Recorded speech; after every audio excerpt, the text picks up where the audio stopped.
1872 সালে 5ই December Atlantic মহাসাগরে ভাসছে একটি জাহাজ, কিন্তু জাহাজে কোনো মানুষ নেই। নাম তার ম্যারি চ্যালেস্ট।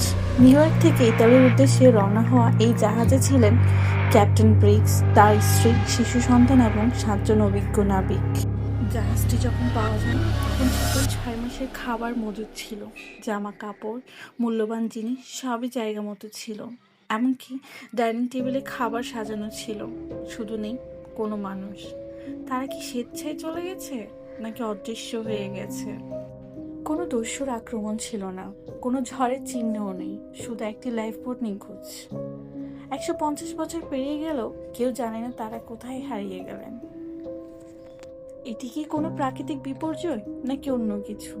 কমেন্টে আপনার মূল্যবান মতামতটি জানান। ধন্যবাদ সবাইকে। আল্লাহ হাফেজ।